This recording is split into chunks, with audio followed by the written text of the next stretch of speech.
साथ लेना चाहिए। बोले वहाँ कौन सा रोक टाक पड़ी है, वहाँ तो खुला ही दरबार है। हमारे राम जी के दरबार खुले दरबार है। ये दरबार दीन को आदरित सदा चली आई। आप भी कहीं भी चले जाओ, दर्शन करके आ जाना।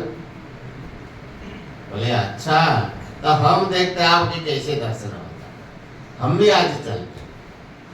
तो आप चलो, हम भी आते हैं। तो भोले बाबा तो पहले चले और यहाँ सरयू किनारे पहुंच भी गए, किंतु सोच में पड़ गए। आज पहले तो जन्म उत्सव देखा, बाहर से देखा, उत्सव देखते देखते मगन होके चले गए थे। किंतु आज अंदर जाएंगे, अंदर से ठाकुर जी का निरीक्षण अवलोकन करेंगे। तो कैसे जाऊं, ऐसे सोच ही रहे थे। तो उनको कोई उपाय सूझ नहीं रहा था। श्री राम गीतावली में यहाँ तक एक जैसा है, आगे दो प्रकार की लीला आती है। तो भोले बाबा और वशिष्ठ जी उनके कुलगुरु जी हैं। कुलगुरु वशिष्ठ जी के मन में ये भाव आता है कि अरे हम गए थे, उनके जन्म नंदी मुख वगैरह करके आए हैं, फिर से अब कब रामलला के थोड़ा दर्शन हो। वशिष्ठ जी जानते थे ये परब्रह्म परमात्मा है, लीला करने के आए हैं। ब्रह्मा जी ने उनको बताया था, इसलिए वशिष्ठ जी के मन में ये बार बार आता कि हम जाके दर्शन करके आए। किंतु अपने चेला के द्वार में गुरु जी को बार बार नहीं जाना चाहिए, वहां पे गुरु जी की गुरुता नहीं रहा जाता। दूसरी बात, अगर हम बार बार जाएंगे तो लोगों को संदेह होगा ये गुरु जी बार बार क्यों राम जी को दर्शन करने आते, कुछ तो रहस्य होगा। नहीं तो अपने इतने छोटे बच्चे को चेला को गुरु जी कभी नहीं जाते, पूरे तो कोई थोड़ी जाता बार बार आशीर्वाद देने के लिए। तो वशिष्ठ जी के मन की बात और इधर शिव जी के मन की बात जानकर के ठाकुर जी की लीला किया। लीला क्या था, ठाकुर जी एकदम से रोने लगे।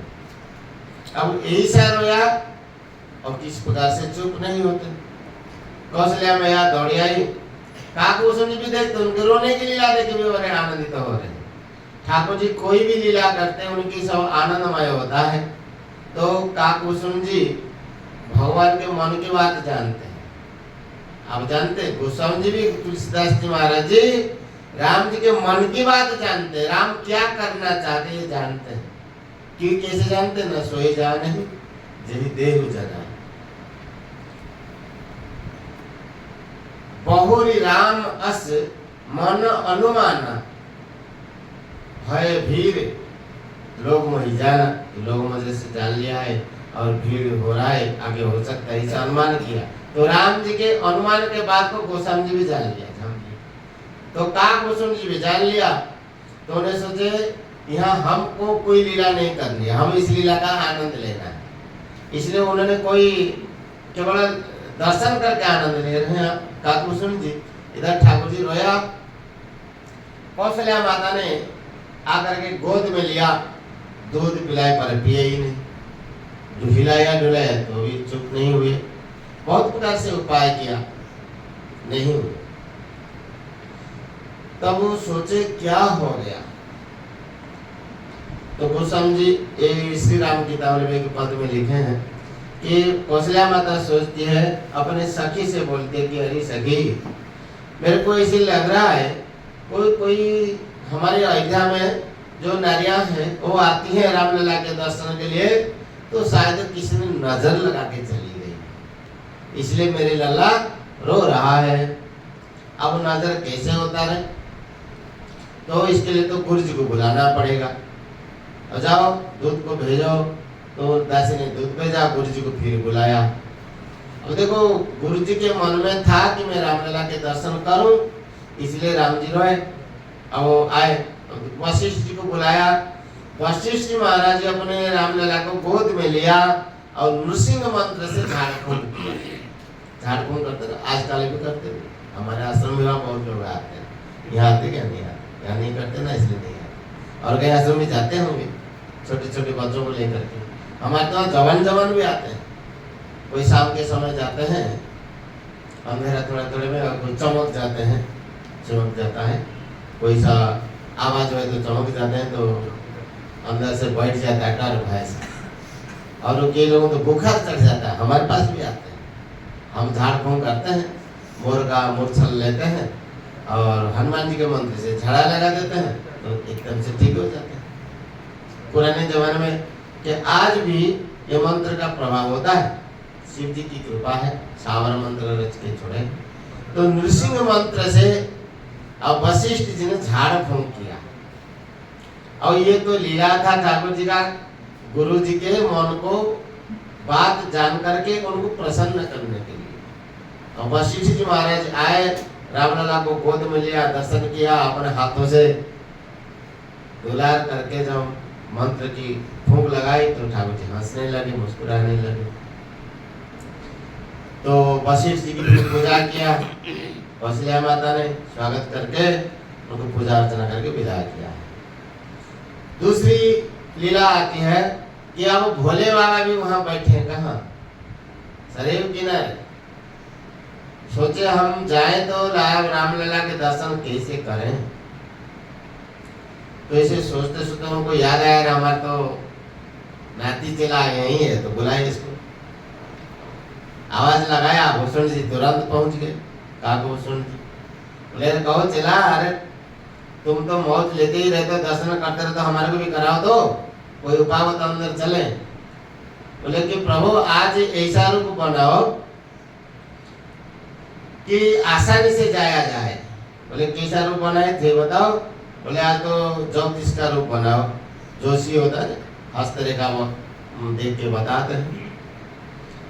जोशी बना ज्योतिष का चक्र जानने वाले, हस्तरेखा जानने वाले। बोले ऐसा क्यों? बोले क्योंकि ज्योतिष के जो पास जो झोली झंडा होता है वो तो अपने आप आपके पास ही है, इसलिए सहज पड़ेगा अंदर जाने के लिए। बोले ठीक है, अब जाए कैसे? और वहां जाते उनका वेशभूषा देखकर अंदर द्वारपालों को जाने नहीं देते। तो हमें आपको पहले बताया कि पार्वती मैया ने ये ठान लिया था, आप तो चले जाते, हमारे को बुलाते नहीं है, इसलिए हमारे सहायता के बिना कैसे अंदर जाएंगे हम देखेंगे। इसीलिए पार्वती माता आ करके एक दासी का रूप बना करके कौशल्या माता के दासी के साथ मिल चुकी है और वो दासी से बड़े प्रेम हाव भाव करके उनके साथ महल में प्रवेश पा गई है। तब वो आती जाती रहती है। तो उन्होंने माने पार्वती माता ने अब सरजू किनारे आई थी नहाने के लिए। उनके भी नेत्र ढूंढ रहे, भाई हमारे प्राण देव पति देव यहाँ आए हैं, तो अभी तक अंदर तो आ नहीं पाए, कहाँ कहाँ कहाँ क्या कर रहे हैं। तो इधर उधर देखा, बोले सरजू किनारे घूम रहे हैं झोली झंडा डाल के। तो उन्होंने काकभूषण जी इशारा किया।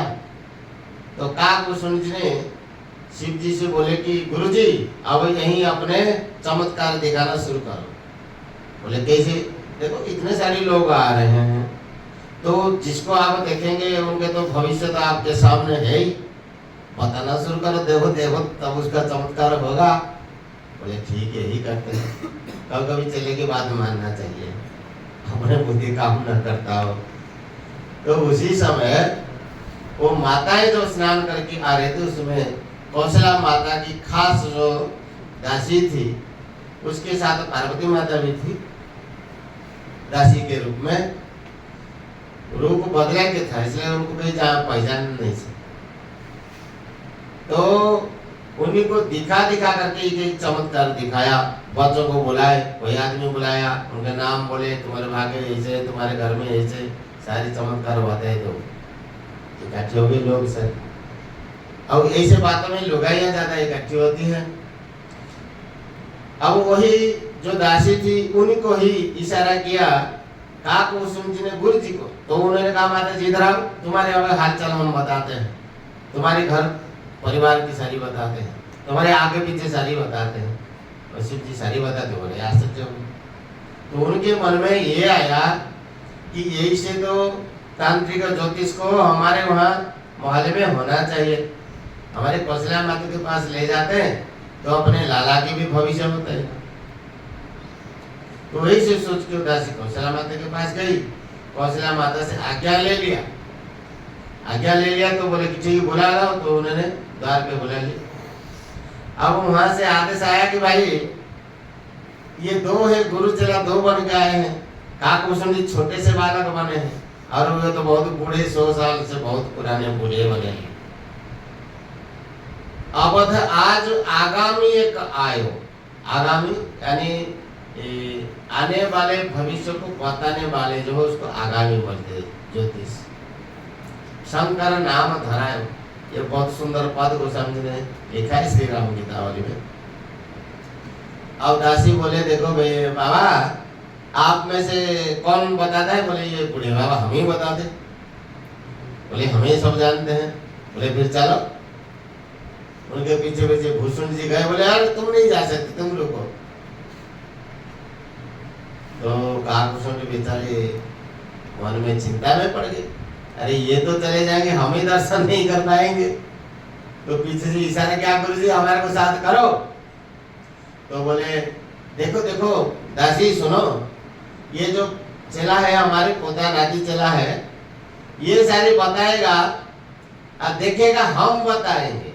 मतलब बोले हमें बूढ़े हो गए ना, हमारी आंख कमजोर हो गया है, इस तरह हस्त रेखा चरण रेखा देखने में थोड़ा धुंधला सा दिखेगा, इसलिए सब ठीक नहीं बता पाएंगे। इसलिए हमारी ये जो नाती चेला वो देखेगा, वो रेखा देखेगा, पर उसका फल हम बताएंगे। तो बोले जब यही देखेगा तो आपकी क्या आवश्यकता, आओ रुको। अब काकभूषण जी गए तो पीछे देखा, बोले आप आगे चले जा रहे थे, अब देखा हम ही जा रहे, आप रुको। तो बोले क्या रे राती चला तो हमारे पर तो कृपा कर, जिसलिए हम आए वो तो करना है। बोले ठीक है, ऐसे होता है ना कि ऐसे आप अकेले अकेले लाभ लेना चाहते हो, ऐसे कैसे हो सकता है, लेंगे तो दोनों ही लेंगे ना। बोले अब ठीक चलिए। तब दासी को समझाया तो बोले अब ठीक चलिए। अब देखो वहां की परंपरा कैसे, पहले कौशल्या माता ने इन दोनों को अर्घ्य दिया, पादे अर्घ्य दिया चरण धोने के लिए, बैठने के लिए आसन दिया, भोजन कराया, दक्षिणा दी और वस्त्र दिया। उसके बाद राम जी को ला करके बोले हमारे लाला के, अब देखो ये हमारी पुरानी परंपरा है, ज्योतिष है, वैद्य है, राजा है, उसके द्वार पे खाली हस्त नहीं जाना चाहिए। इसलिए कौशल्या माता ने पूजा करके बड़े स्वागत करके बिठाया और रामलला को देखे तो बड़े प्रसन्न हुए। बोले बाबा बड़े आनंद हुए और हस्तरेखा देखते जा रहे हैं। और भूषण जी देख करके बताते हैं तो उसका फलाफल बताते हैं भोले बाबा। बोले कि बाल्य लीला बहुत सारी लंबी चौड़ी बताई और कौशिक मिश्र सिंह स्वयंवर सुनाया। बोले कि बाबा जी आएगा, उत्तर दिशा से एक बाबा जी आएगा, अरे आप आपके लाला को ले जाएगा। बोले अरे बाबा क्या बता रहे, हमारे बाबा मेरे बच्चे को ले जाएगा। बोले नहीं नहीं, सदा के लिए नहीं, कुछ दिन के लिए ले जाएगा और ऐसे नहीं ले जाएगा, उनसे आपके बहू लाने के लिए ले जाएगा। सिंह स्वयंवर सुनाया, उनकी स्वयंवर सभा होगा और आपकी बहू आएगी। अच्छा अच्छा। अब कौशल्या माता को बड़ा आनंद आया, चलो बाबा जी ले तो जाएगा पर बहू के साथ बेटे बुलाएगा। बोले आगे की और कथा सुनाओ। बोले आगे की जो चरित्र उसका तो कोई पारावार नहीं है, बहुत लंबी चौड़ी है। एक तो घटना तो बताओ।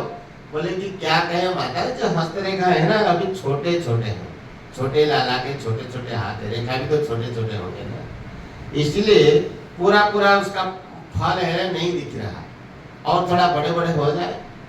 ऐसे हमारा तो नियम ऐसे है, जब तक 5 साल का नहीं हो जाता बालक तब तक हम उसकी फलादेश नहीं करते हैं। पर आप राजरानी है इसलिए हम बुलाया तो हम आ गए हैं प्रेम से, पर हम आते जाते रहेंगे। भोले बाबा का कहने का मतलब क्या है, गीत दर्शन लोग तुलसी दर्शन लोग मंडल लोचन लालची नेत्र ललचा गए। राम जी को देखे तो बड़े प्रसन्न हुए, तो राम जी भी बड़े प्रसन्न हुए। इस प्रकार से भोले बाबा दर्शन करके आते जाते रहते हैं। उनकी लीला की बड़ा विचित्र लीला। और थोड़ा रामलला बड़े हुए, अब 5 साल के जब हो जाते हैं, 3 साल के जब हुए तब घुटरवन और पांव से दौड़ते हैं। एक बार की बात है, चारों भाई एक मणि के आंगन में खेल रहे हैं।